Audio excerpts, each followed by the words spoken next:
Interventora de la Diputación Provincial de León, viceinterventora. ¿Eres de León? Perdón.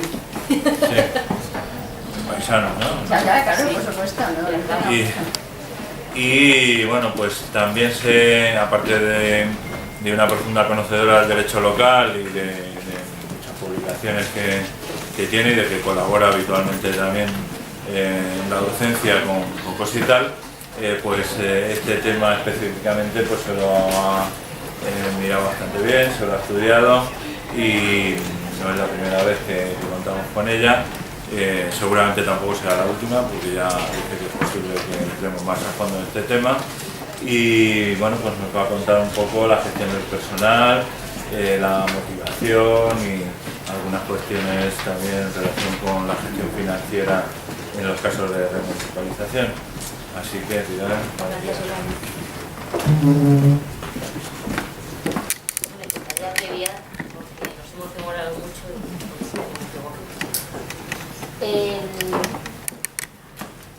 como ya habéis estado comentando esta mañana, pues evidentemente hay una tendencia, no solo en España, sino en el resto de los países que nos rodean, hacia la vuelta a la gestión directa, pero no solo de la gestión entera de un servicio, sino también de prestaciones que se están realizando a través de contratos de servicio, por ejemplo, mantenimiento de jardines, o limpieza, o otro tipo de prestaciones que no son completamente la gestión de un servicio, pero que también se quieren prestar con medios propios. Entonces, como sé que me voy a solapar con alguno de los compañeros que he visto antes, pues voy comentando el esquema y ya luego me meteré más en partes que no se han visto. Pero en cualquiera de estos procesos, cuando uno se enfrenta a ellos, lo que tiene que analizar es si realmente puede motivar el cambio, ya como primer planteamiento, que creo que la compañera lo ha comentado, si realmente hay no solo ese interés general, sino si realmente vamos a ser capaces de motivarlo como en eficiencia. Que ahora veremos a qué se tiene que extender.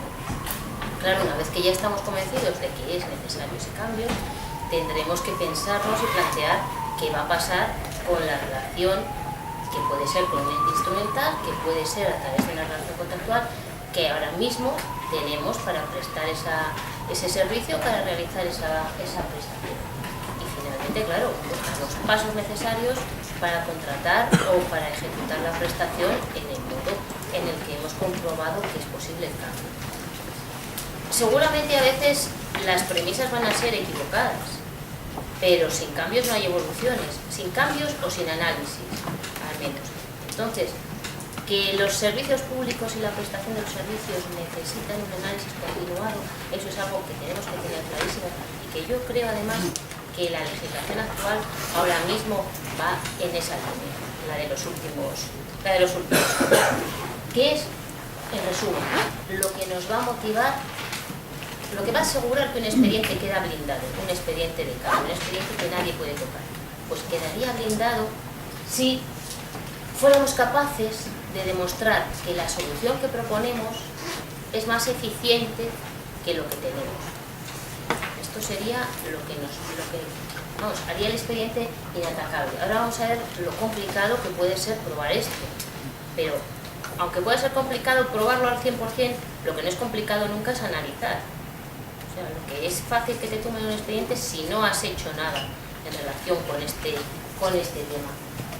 ¿Por qué podemos iniciar este análisis? ¿Por qué lo hacemos? Además de porque el equipo de gobierno quiere, pues porque se lo puede pedir también la oposición, entonces no el equipo de gobierno, porque puede haber una reclamación del contratista que actualmente tenemos de mantenimiento del equilibrio financiero que no se puede satisfacer, porque puede haber incumplimientos de un contrato, como comentaban antes aquellos asistentes, porque queremos hacer algo con la sentencia de la tasa del agua. Es decir, que las motivaciones de este análisis son de lo más variado. Y el análisis luego se realizará en cada corporación. ¿Y por qué creo yo que es necesario? Pues porque la modificación del 135 de la Constitución obliga a las administraciones, a todas las administraciones, a gastar dentro de un marco de estabilidad presupuestaria y eficiente. El desarrollo de ese 135, la Ley Orgánica de Estabilidad en el 7.3, lo que obliga es a que cualquier actuación, es decir, cualquier tipo de actuación, contratos, subvenciones todo tipo de actuación que implique gestionar recursos, todas tienen que plantearse si realmente son eficientes, si realmente van a conseguir algo que sea mejor que lo que estábamos haciendo. Y de hecho la norma lo que dice es que habría que supeditar la decisión en relación con ese asunto, habría que supeditarla al cumplimiento de la estabilidad. Por lo tanto ya tenemos ahí una norma con rango de ley orgánica que nos está hablando de una asignación eficiente de recursos. Pero como en las administraciones, a pesar de que existan cambios normativos, tenemos una gran tendencia a seguir haciéndolo todo como lo estábamos haciendo antes, pues nuestro legislador ya desde hace mucho tiempo lo que hace es insistir en el cambio normativo. Va bajando de nivel, algunas veces no deroga y otras veces repite. Por ejemplo, la Ley 27 de 2013, siguiendo esta línea argumental, lo que hace que es modificar el artículo 85. La modificación, a la vista, no parece importante, las formas de gestión se han mantenido, pero dice, tiene que ser gestionados los servicios de la forma más eficiente de entre estas. O sea, ya nos está diciendo que los servicios públicos los tenemos que gestionar de manera eficiente. Es más, si queremos crear una sociedad mercantil, ya se ha añadido un párrafo en el que reitera de nuevo lo que ya había dicho en el primer párrafo, que tiene que demostrarse que realmente es más eficiente.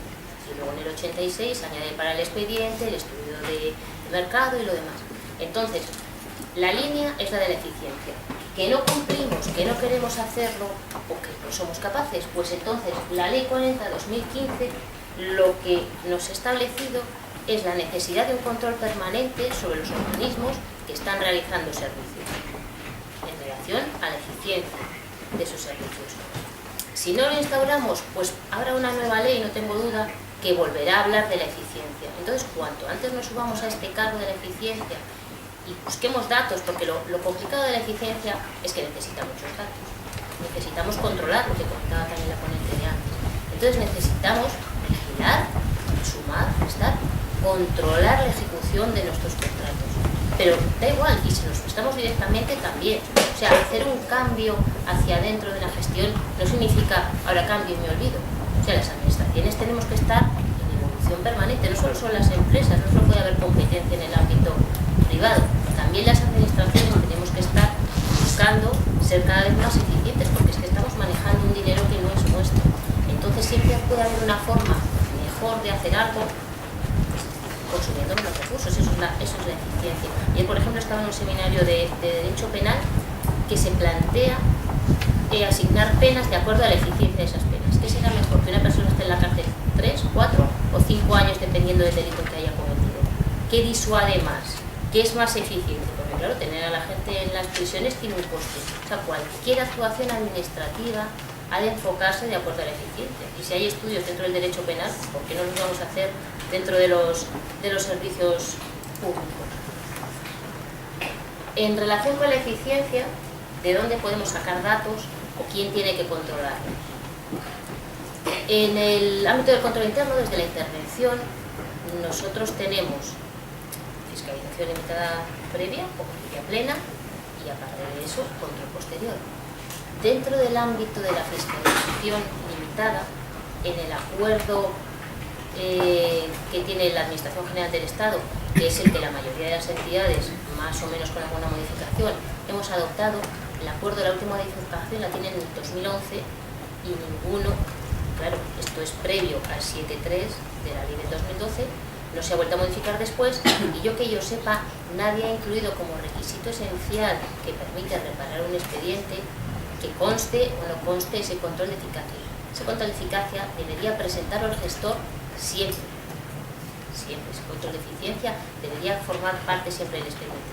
Nosotros, en función interventora, es probable que no vayamos a detectar si falta o no falta, porque si no lo tenemos dentro de los requisitos que controlamos, no lo detectamos. Que no lo detectemos, o sea, que no le hagamos el TIC a los que estén acostumbrados a fiscalización limitada, no significa que no esté bien, que no se haga. O sea, debe hacerse en cualquier expediente control de eficiencia de la propuesta. La intervención, desde el 88, desde 1988, recogió la Ley de Haciendas Locales, tiene el artículo 221 como obligación hacer control de eficiencia de los servicios. Lo que pasa es que las intervenciones también arrastramos unas dinámicas de trabajo muy malas, estamos muy centrados en el ámbito de la fiscalización limitada y hacemos muy poco control posterior. Entonces, realmente hacer este control de eficiencia de los servicios serviría para la gestión, para poder iniciar las actuaciones que pudieran mover a su vez las gestiones al cambio. El Tribunal de Cuentas, los OCEX, hace muy poco control de eficiencia y nos podemos plantear desde el ámbito de la jurisdicción contenciosa qué podría pasar si faltara, o sea, si un expediente de remunicipalización se realiza sin hacer ese control y se judicializa, ¿qué podría pensar un juez? Porque ahora mismo no tenemos jurisprudencia, ninguna, porque no se están llevando. Porque lo que sí sabemos es qué pasa si no se ha tramitado el expediente acreditativo de la oportunidad de conveniencia de la medida del 86 y te llevan a un juzgado, que te anulan todo, absolutamente. Hace poco ha pasado en un ayuntamiento de aquí cerca una empresa pública 100%, pasó a ser de economía mixta, sin tramitar bien este expediente del 86, pues el acto fue de 2013, ahora una sentencia en 2016 ha anulado el procedimiento.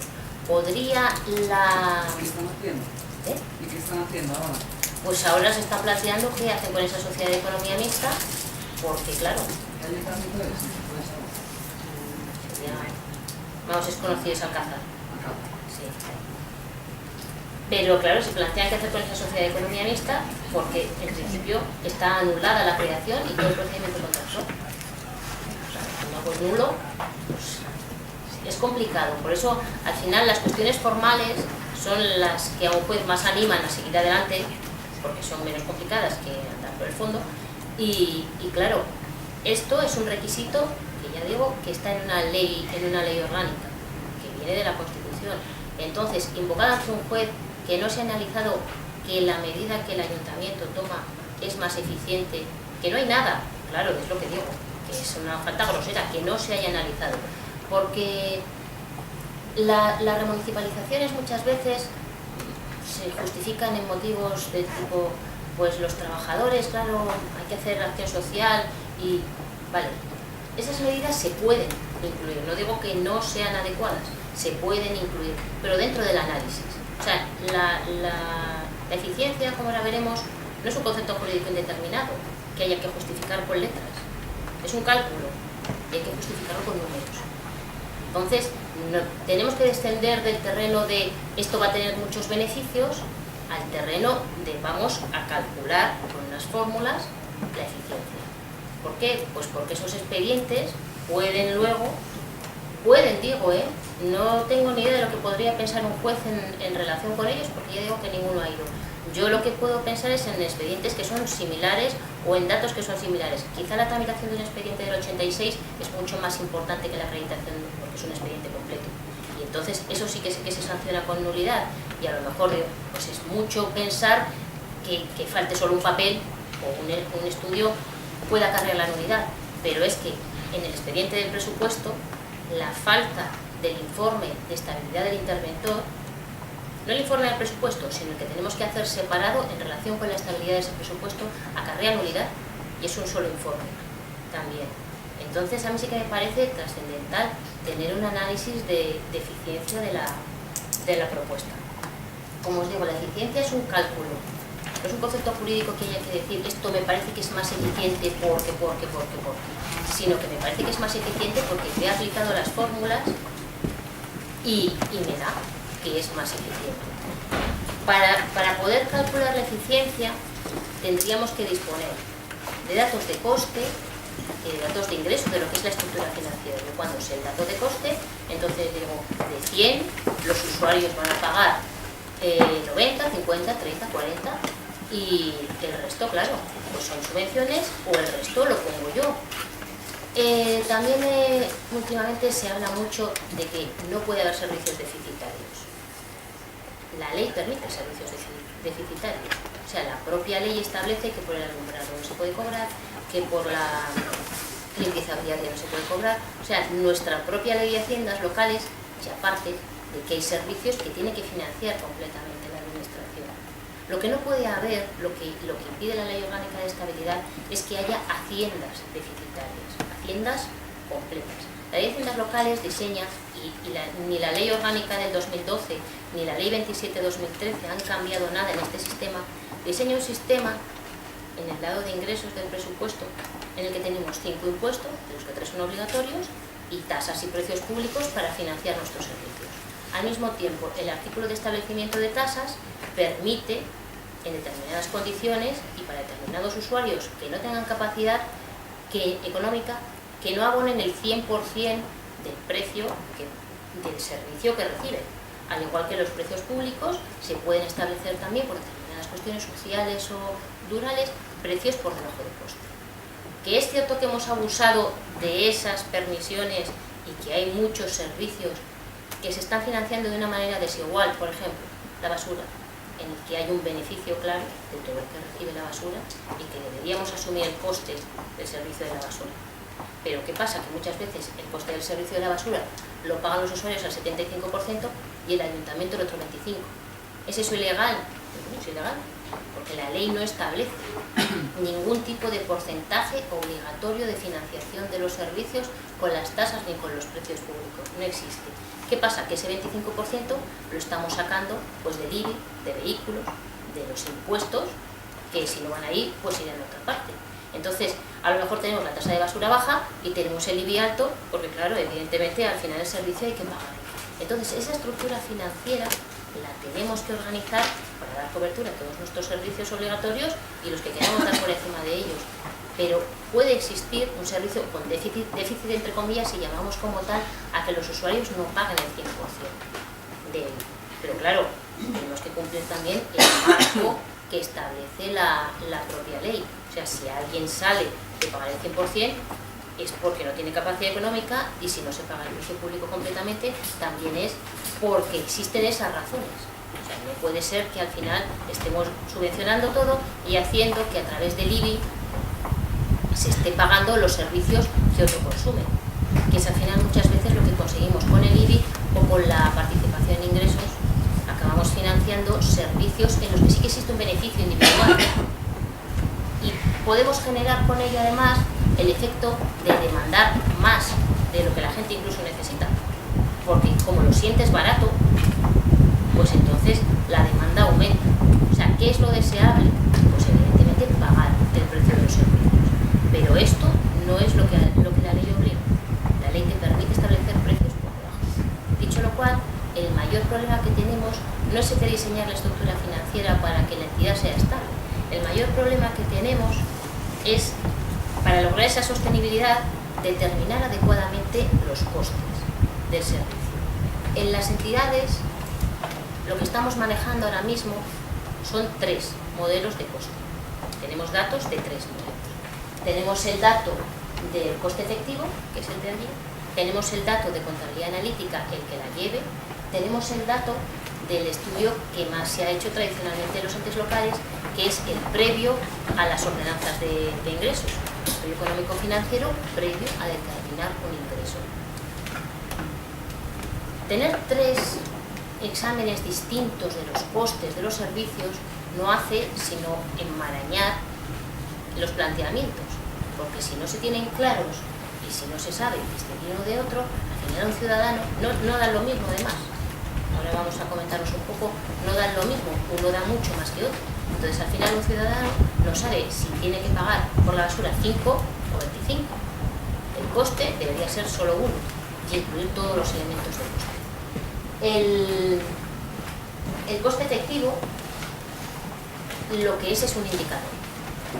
No tiene todos los datos de coste que incluye una contabilidad analítica. Por lo tanto, si tenemos, por ejemplo, para el agua, el coste efectivo, la contabilidad analítica y la contabilidad de ingresos, el que he llamado yo de ingresos, el de ingresos será mucho más elevado que cualquiera de los otros dos. ¿Por qué? Bueno, mucho más, algo más, como mínimo algo más, y bastante más que el del coste efectivo. ¿Por qué? Porque en el de ingresos no solo metemos costes reales, como son los otros dos modelos que son de costes históricos, sino que el de ingresos, la ley nos permite, para calcular una tasa o un precio público, incluir lo que previsiblemente esperamos que se vayan a gastar en los años siguientes. ¿Por qué? Pues porque tenemos que mantener el servicio y puede haber gastos imprevisibles. Entonces, o incrementos previsibles de acuerdo al contrato que podamos tener firmado. Entonces, eso lo podemos incluir en el estudio económico financiero, pero eso no podemos incluirlo en ninguno de los otros dos modelos. Por lo tanto, para un mismo servicio estamos manejando tres datos. ¿Cuál es el correcto? ¿Cuál es el que necesitamos? Pues necesitamos partir de una contabilidad analítica adecuada.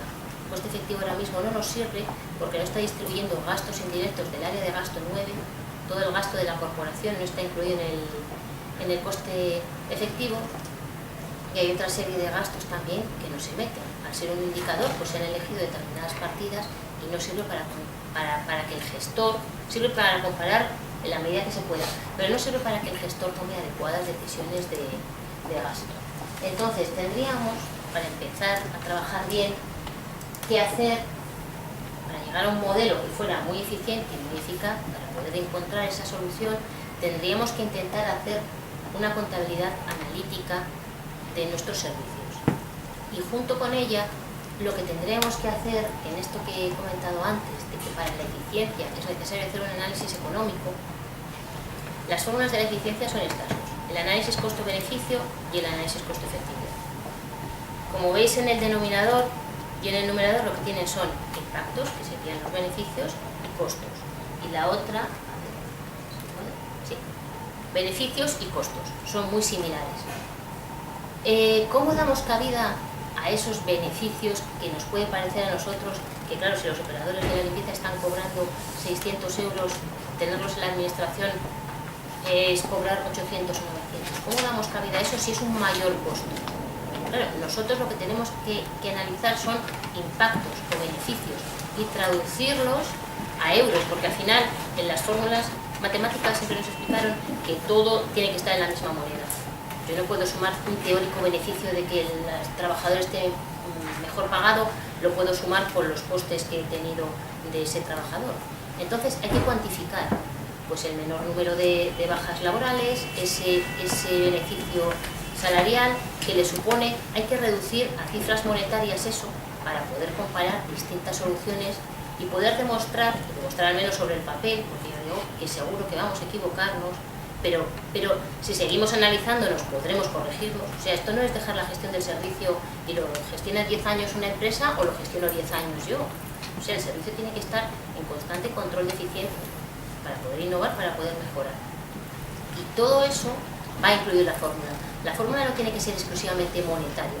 La fórmula puede ser también mezclando, pero al final siempre es reducida a euros, eso sí es cierto. Pero no solo tiene que sumar elementos presupuestarios, por así decirlo. Gastos que vayan al presupuesto o ingresos que estén en el presupuesto. Puede haber añadidos. Entonces, ¿qué ejemplos tenemos que nos puedan ayudar? Pues de momento poco, ahí en el ámbito comparado. En la documentación he dejado estos dos a los que tenían acceso. Uno es en relación con el agua. Como en el agua la experiencia internacional es más amplia que la nuestra, pues se analizan distintas fórmulas, porque la prestación a lo mejor que estamos haciendo en España, el modo de prestar la gestión muy volcada en el coste eléctrico o en el personal, pues no es eficiente. Y hay otras fórmulas con distintos planteamientos. Claro, al final esto se reduce a plantear la inversión de otra manera y a plantear la gestión de otra manera. Y el segundo es simpático porque es gallego y los gallegos ya son una gente simpática, y además porque la introducción que hace y cuando lo lees te das cuenta de que están hablando de ayuntamientos, porque claro, pasan un cuestionario a los ayuntamientos más o menos significativos de las 4 provincias gallegas y devuelven el cuestionario. La mitad pues lo rellenamos a nuestro aire y modo, entonces tienen que ir llamando uno por uno. Y es cierto que no sabemos muy bien lo que tenemos entre manos con la gestión de los servicios. Es que lo primero que tenemos que saber es qué servicio estamos prestando para poder analizar lo que queremos y lo que querríamos cambiar, porque a lo mejor estamos dando servicios. El otro día me pasaron a fiscalizar un servicio de teleasistencia, y además de teleasistencia queríamos que fueran las operadoras a casa y les hicieran un control de si estaban tomando la medicación, y además que fueran allí y les escucharan los problemas, y además queríamos hacer aquello por 20.000 euros. Pero vamos vamos a ver, 1.700 usuarios y van a tener que ir también a sus casas y en cada casa van a estar 10 minutos sin contar los trayectos, es imposible. Entonces tenemos que saber en los pliegos qué objeto ponemos para ver si aquello se puede cumplir o no se puede cumplir. Rápidamente, porque si no, no va a dar tiempo a esa. Hemos determinado después de este proceso, que aunque lo he contado muy rápido, es un análisis muy lento, es muy lento y requiere además que, sobre todo, conocer el servicio, que la gente que lo conozca te explique las ventajas y luego traducida económicamente. Entonces planteamos la extinción. Vamos a hablar ahora de los dos casos más comunes para poder comentar el tema laboral. El servicio lo podemos tener gestionado a través de una entidad dependiente que queremos o debemos extinguir, o lo podemos tener gestionado a través de una relación contractual. Entonces, en el primer caso, tenemos ¿qué problemática se puede derivar de tener un servicio a través de una entidad que creamos? Puede ser sociedad mercantil, que es lo más frecuente, o puede ser también otro ente. Como ha comentado el anterior ponente, la línea de la Ley 27/2013 fue hacia limitar el número de entidades dependientes. ¿Por qué? Pues porque ya desde el 2009 el Tribunal de Cuentas estaba alertando de que teníamos demasiadas y en una situación financiera comprometida. Entonces, la Ley 27/2013, ¿qué hace? Pues establece limitaciones para su creación en el artículo 85 y en el 86, y además, en el 86 llega la disposición adicional novena, que es cierto que las entidades con plan no pueden crear, y además de segundo nivel ya no se puede hacer nunca, o sea, de momento mientras siga vigente esa disposición adicional, que quiere decir que antes era una figura relativamente frecuente que un consorcio creara una entidad mercantil dependiente de él, y existen ahora mismo. Eso ya no es posible, porque los consorcios han quedado después de la reforma identificados como entidades vinculadas y ya del consorcio ya no puede colgar nada. O sea, es una entidad de segundo nivel y ya no se puede crear de acuerdo a la disposición adicional novena. Las mancomunidades también se limitaron en su objeto para que no pudieran prestar más que servicios obligatorios, y los consorcios en el 57 también se limitaron en relación con la falta de la obligatoriedad de definir bien los recursos desde el principio, que no se pudieran, o sea, se introdujeron limitaciones variadas en todos los entes. Y además se incluyó una obligación de disolución que afectó a las que estuvieran solo y exclusivamente a las que estuvieran en la situación económica que se describe en esa disposición adicional al 31 de diciembre de 2013. ¿Cuál era? Pues una situación de inestabilidad. Estas situaciones de inestabilidad y cómo financiamos a nuestros entes dependientes es algo que exige el análisis.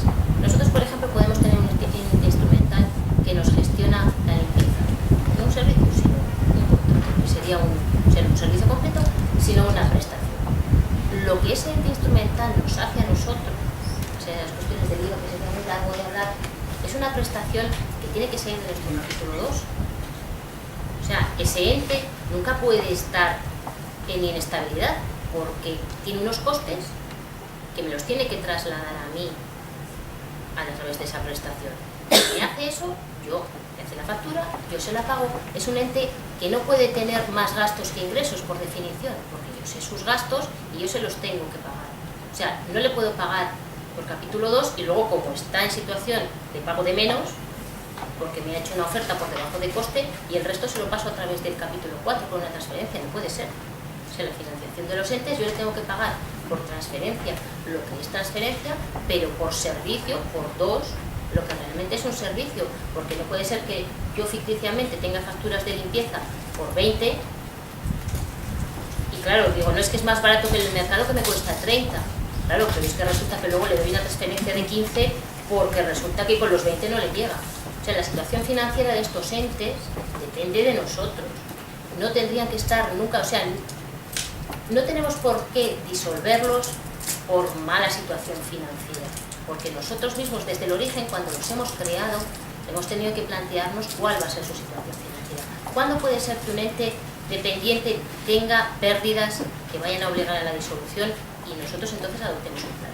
Por ejemplo, el servicio, pues imaginaos, transporte, simplificando. Nosotros imaginamos que nuestro ente dependiente va a hacer 100 servicios. Sabemos que cuestan 10, por lo tanto, tiene que ser 1000 de gastos. ¿Cómo hacemos esos 1000 de ingresos? El transporte suele ser un servicio que está subvencionado. Entonces decimos que los usuarios paguen 5 y yo pago otros 5. Y entonces está perfectamente encajado. ¿Cómo va a ser? Pues 1000 aquí y aquí 5 con 5. Esos 5 míos, como no son un servicio que me presta a mí, sino una subvención que hago yo a la prestación, claro, los voy a dar, una fórmula de darlos, son un 4, son unos ingresos, una transferencia que va a la cuenta de pérdidas y ganancias, pero así. Entonces, eso está perfectamente equilibrado. ¿Qué pasa si no hace los 100? Si solo hace 90. Si solo hace 90, va a seguir teniendo 1000 de coste. Pero al final, los usuarios, claro, le van a pagar de 90, 45 en la mitad, y yo otros 45. Porque esa subvención se le ha establecido no a la pérdida, sino se le ha establecido al trabajo que me hace el ente. Entonces, claro, evidentemente este ente sí que me va a presentar un 10 de déficit. Si yo el año siguiente veo que sigue presentando ese déficit, es porque le calculé mal el 100, es porque no hace 100 viajes, es porque solo hace 90. Entonces tendré que pensar que para equilibrarlo tengo que subir el precio, de manera que vuelva a tener al otro lado 1000. ¿Entendéis lo que os quiero decir? Está en mi mano. Lo que no puedo estar es continuamente dándole esos 10 para equilibrarlo sin ajustar el precio del servicio. Eso es lo que me prohíbe la ley. Estar dando lo que se llama aportaciones del socio, aportaciones patrimoniales, lo que la disposición adicional 9 prohibió. ¿Por qué? Porque esas son como préstamos del socio sin carencia, que lo que hacen es enmascarar un coste de los servicios más calculado. A partir del 1 de enero, las sociedades que entren en mala situación financiera, ¿qué pasa con ellas? Pues ya no se van a regir por esa disposición adicional 9 que fue absolutamente puntual. Entonces, lo que tienen que hacer es revisar, siguen teniendo ese control, pero porque va a entrar en vigor la Ley 40/2015, que nos va a establecer ese control, y en cualquier caso es que si con 2 años de pérdidas tienes que disolver la sociedad, supuestamente. Claro, si seguimos haciendo esas inyecciones de socios, esas aportaciones de capital, eliminamos las pérdidas, pero ficticiamente, porque en realidad, si lo contabilizamos bien, las pérdidas siguen existiendo y lo que va es a patrimonio, al grupo 1 de financiación. ¿Qué consecuencias tiene que tengamos que disolver? O sea, las sociedades que a 31 de diciembre de 2013 encadenaban 2 años de pérdidas tendrían que estar disueltas. Lo acaba de leer y era una disolución automática. Muchas de ellas no se han disuelto. ¿Qué consecuencias patrimoniales van a existir? En principio se han admitido algún concurso para no hacerse cargo de todas las obligaciones pendientes, incluso de sociedades 100% locales. Pero lo más seguro, lo más frecuente, es que todo el traslado de obligaciones patrimoniales se produzca hacia la entidad creadora. En esas obligaciones van a ir incluidas también las de personal. Entonces, en relación con el personal, ¿qué tenemos? Pues que nuestra sociedad dependiente tiene que tener obligatoriamente un convenio colectivo, no de actividad, sino de la sociedad, y distinto del de la entidad creadora. A través de ese convenio colectivo habremos regulado la situación de ese personal. ¿Qué destino va a tener? Pues lo importante también es saber si vamos a continuar realizando las actividades o no. Por ejemplo, teníamos una sociedad que gestionaba un inmueble para restauración, para residencia. No es un servicio que vayamos a continuar. Ese personal no tiene por qué integrarse en la administración creadora. Se puede liquidar absolutamente, claro, el bien se integrará, pero si yo no voy a seguir abriendo el albergue, por ejemplo, pues ese personal no lo necesito, que no tiene que venir, tendré que indemnizarlo. Eso sí, evidentemente no lo voy a dejar en la calle, pero no tiene que continuar su prestación con la administración. Las relaciones entre el ente creador y los entes dependientes en la jurisprudencia están excluidos de la directiva de subrogación. No existe subrogación. Lo que pasa es que la jurisprudencia asimila muchas veces los criterios de la directiva para solucionar las situaciones, pero no se aplica el 44. Entonces no tienen por qué seguir al bien, sobre todo si no se va a realizar la prestación. Claro, si lo que estamos subrogando, por ejemplo, si lo que estamos internalizando es el agua, y la vamos a seguir prestando el servicio, claro, pues la unidad productiva quedará perfectamente identificada y todo ese personal entrará de la administración, pero no entrará dentro de unas categorías de plantilla, ni tenemos nosotros que declararlo indefinido no fijo, ni eso es una declaración que solo corresponde a los jueces, sino que entrará en una situación de a extinguir y tendremos que regularizarla a través de la creación de las plazas y su oferta en el... Luego hablaremos de ello si queréis. Si tenemos una relación contractual y se extingue, uno de los casos de la extinción anormal va a ser el rescate, pero no el único. Es lo que comentabais antes en el turno de voz y preguntas. El rescate lo que exige es que concurra el interés público, que tiene que estar justificado, como comentaba la compañera, todo el servicio y conlleva indemnización. En la jurisprudencia, la postura en principio del Tribunal Supremo era más favorable a no dar esa indemnización. Pero a partir del 2007, cuando la Ley de Contratos del Sector Público incluyó en el 288.4 claramente la obligación de indemnizar por el lucro cesante, es muy difícil escapar de un rescate, de una concesión o de un contrato que se estaba gestionando a plena satisfacción de todo el mundo, y ahí no había ningún problema, ni reclamaciones de mantenimiento del equilibrio, ni problemas que nos pueda dar una modificación contractual que pueda originarse por la tasa. Si no hay nada nuevo y la relación contractual se llevaba bien, pues lo lógico va a ser indemnizar, claro, sobre beneficios futuros. Es cierto que hay jurisprudencia en la que no es tan claro cómo se va a hacer ese cálculo y que determinados elementos, por ejemplo, en este informe que os cito, en esa sentencia, pues no excluye el fondo de reversión, pero sí excluye gastos de financiación comerciales y de estructura porque cree que están incluidos en los gastos generales. O sea, es un procedimiento contradictorio en el que va a ser necesario un análisis económico, pero es muy complejo. Entonces, la vía, desde luego, es o esperar el fin. No es tanto que vaya a encarecer el proceso, yo creo, como decía la compañera, que en ese análisis de costos, claro, pues es uno más, lo encarece. Pero bueno, los beneficios, o sea, el análisis de coste que se hace de la eficiencia no es de un año. Lo que entonces es analizar todo el proceso. A lo mejor esa indemnización en 10 años, actualizada con todos los beneficios que te va a poder a ti aportar, que esos 10 años no los realice la empresa, te compensa esa indemnización. O sea, esto es todo material de estudio, porque lo que hay que hacer es presentar un dato a presente. Tú lo que analizas es, haces una proyección de la situación, cómo sería y cómo puede ser. No es una cosa de un año. Pero claro, evidentemente es más sencillo ir hacia la vía, siempre hay que individualizarnos, y es más sencillo ir hacia la vía de la resolución, no el rescate, sino la resolución, cuando hay problemas pues, de incumplimientos, como comentabais antes, o de cualquier otro tipo de reclamación, no de incumplimiento, pero a lo mejor pues, de una reclamación de mantenimiento del equilibrio contractual a la que no se puede acceder, porque la administración entonces ya pues, entraría en una situación insostenible. Y entonces en esos casos pues, sí que hay más jurisprudencia en la que dice que no tienes por qué indemnizar de los perjuicios si la relación contractual se ha roto por necesidad. No porque tú vengas hoy y me la quites cuando yo lo estaba haciendo bien, sino porque el devenir de las circunstancias ha llevado a un punto muerto en las relaciones contractuales y es necesario mejorar la prestación desde el punto de vista de la eficiencia. Entonces, la subrogación laboral en estos casos se va a mover entre...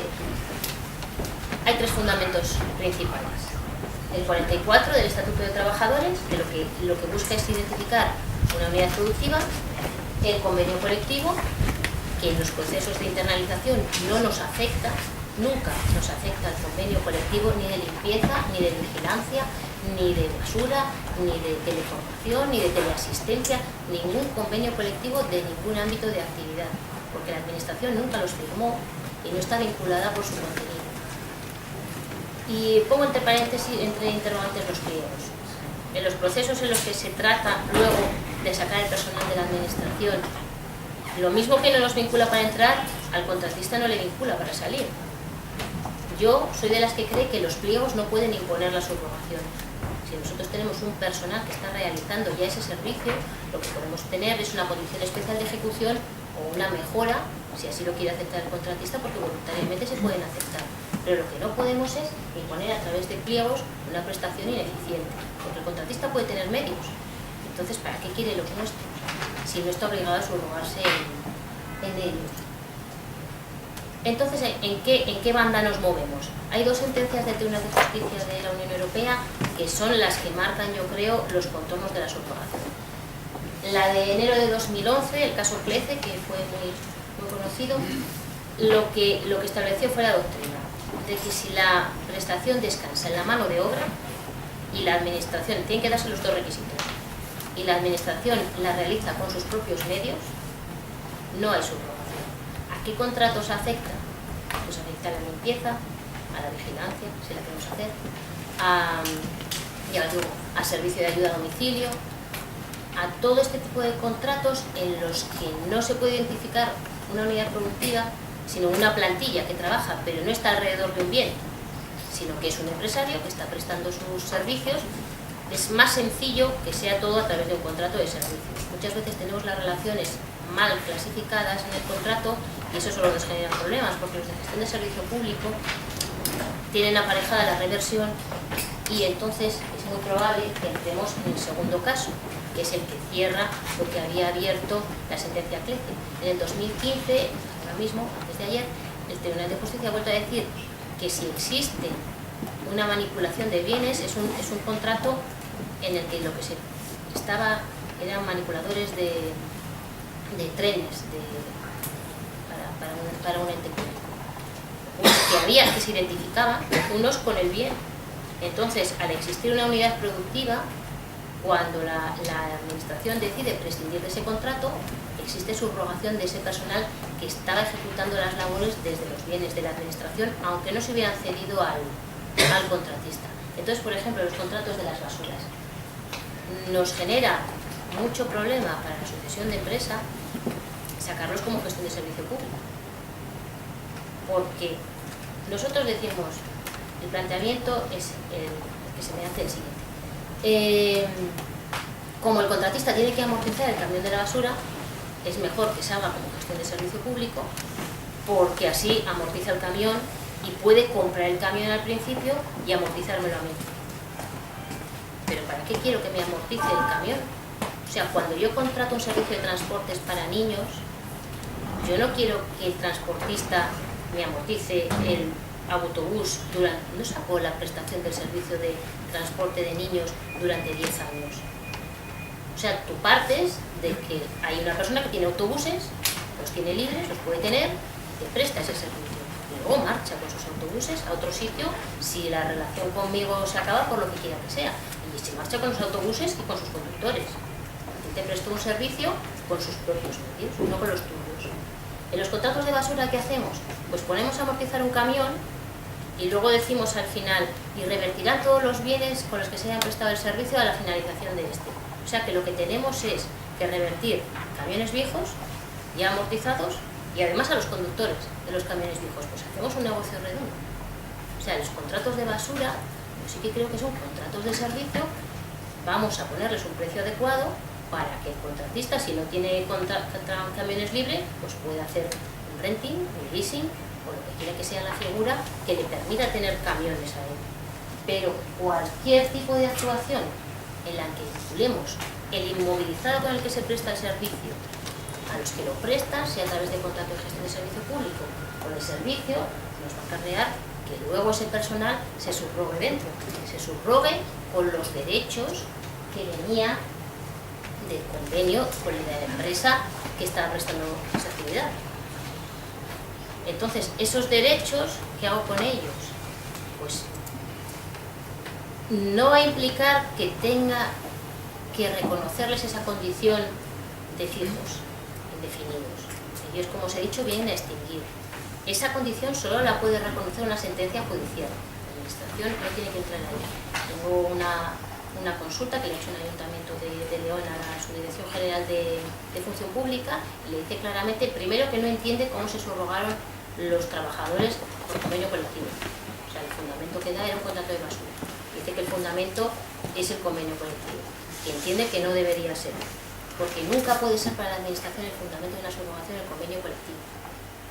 porque ya os digo que además es que subrogar en ese caso, también tengo yo mi propia teoría, de que puede ser incluso un problema de eficiencia de gasto. Yo meto a esas personas con unos derechos, las meto voluntariamente, para generarme problemas solo, con unos derechos muy por encima de los de mis trabajadores, y podría incluso haber un alcance, porque me cuesta mucho más de lo que me costaría contratar a una persona directamente con un proceso ad hoc para hacer ese servicio. Ellos llegan con su antigüedad y con sus derechos salariales. O sea, en el cómputo, solo sumando la antigüedad, ya estoy gastando dinero de más. ¿Y por qué? ¿Cuál es el fundamento de esa actuación que yo he hecho de subrogar a una gente que no tenía que subrogar? ¿Cuál es la fundamentación de eso? La mera liberalidad. ¿Por qué tengo eso? O sea, que estuvieran prestando el servicio no les garantiza que tengan que entrar en la administración se entra con igualdad, mérito y capacidad. Pues están prestando el servicio, pues tendrán que moverse en el ámbito privado o concurrir a mi proceso selectivo, que yo voy a hacer un proceso selectivo rápido y urgente, aplicando igualdad, mérito y capacidad, y entrarán a la administración de cero. Pues sí, pues entrarán a la administración de cero y no les pagaré la antigüedad. Pero es que la administración funcionamos así. No tenemos que funcionar como una empresa, pero tampoco tenemos que funcionar como el padre que da la propina en domingo. O sea, algún criterio también económico tiene que funcionar en la administración. Tenemos que controlar el dinero que no es nuestro. Entonces, claro, que vengan esos cuando no tienen que entrar y pasen muchas administraciones. Yo he visto multitud de casos en los que el personal de limpieza, sobre todo el de limpieza, se subroga sin pensar. El de asistencia domiciliaria, lo mismo. Personal no tiene que entrar. No hay fundamento legal en el 44 ni hay fundamento convencional. Por lo tanto, no tienen derecho, entre comillas, a entrar. Y claro, ni al mantenimiento de las condiciones que tenían. Ya os digo, en los temas de basura son más complicados porque suelen mediar contratos de gestión de servicio público. En principio, que mantienen sus derechos y obligaciones, pero tenemos que estar también muy atentos siempre, aunque no hagamos procesos de internalización, a estos derechos y obligaciones. ¿Por qué? Pues porque a las finalizaciones de contrata, los empresarios lo que hacen, si les dejamos, es, a través de movilidad geográfica y funcional, cambiar a trabajadores que son más antiguos, desplazarlos a nuestra contrata, o hacer incluso mejoras voluntarias que no incluyen en contrato, para que luego, si pierden la contrata, pues que el siguiente pague. Y entonces eso lo deberíamos cortar, y más si nos llegan esos que si el siguiente pague somos nosotros los que tenemos que aguantar esas mejoras. Ya hay sentencias que no se, o sea, que fallan a favor de la administración para que no se haga cargo de determinados complementos de productividad que no están en contrato y que se entiende que son mejoras voluntarias y temporales, que no estaban justificados por ninguna actuación del trabajador. O sea, que lo que tenemos que vigilar cuando exista un caso de subrogación es qué hay en el contrato de trabajo y hasta dónde tenemos que llegar. Sí, ahora mismo, es lo último. Si hay que modificar las condiciones, modificación de condiciones esenciales con el 41 del Estatuto de los Trabajadores. Y gracias.